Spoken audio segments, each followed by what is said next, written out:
নূহ আলাইহিস সালাম একটানা 950 বছর আল্লাহর পথে মানুষকে ডাকার পরে আল্লাহ বলছে আল্লাহ একজন। তো 950 বছর পরেও নূহ আলাইহিস সালাম বাবা বিরক্ত হয় নাই। এবার যখন চূড়ান্ত পানি উঠে গেছে, ওয়াফারাত তান্নুর, কোরআন শরীফে আছে নূহ আলাইহিস সালাম দেখছে চুলার ভিতর থেকে পানি উঠে গেছে। উনি বুঝছে তুফান শুরু হয়ে গেছে, পানি উঠবে এবার। এই সময় উনি নৌকার কাছে উনার লোকজনকে তুলে নিছে, পানি আসতেছে। উনার একটা ছেলে কেনান কাফের, এই ছেলেটা এই শেষ টাইমে 950 বছর পরে ছেড়ে দিচ্ছে নৌকা।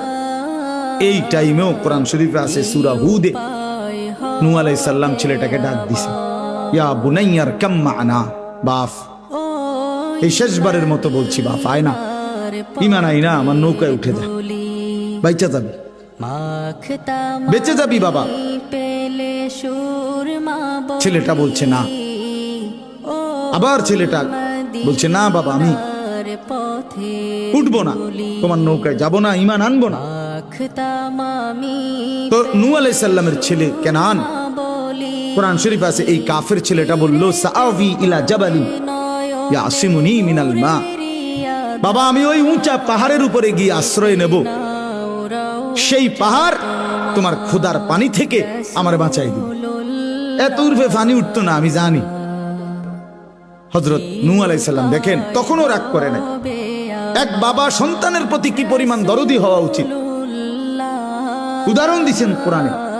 নূহ আলাইহিস সালাম আবার বলছে লা আসিমাল ইয়াউমা মিন আমরিল্লাহ, বাবা বিশ্বাস কর আজকে আল্লাহর আযাব থেকে কেউ বাঁচাইতে পারবে না, ভুল করিস না বাপ, আয় না নৌকায়, ঈমান আন।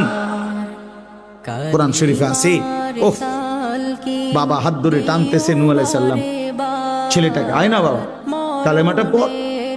ছেলেটা হাত ছেড়ে দিতে চাইতেছে, না আমি ঈমান আনবো না।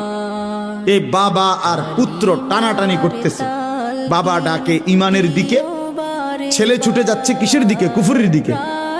আল্লাহ তাআলা কোরআনে বলেন ওয়াহালা বাইনাহুমাল মাউজ, এই কিছুক্ষণের মধ্যেই একটা বড় ঢেউ আইসা ধাক্কা দিছে, বাপ আর পুত আলাদা হয়ে গেছে। এরপরে ছেলেটা ধীরে ধীরে ডুবে গেছে।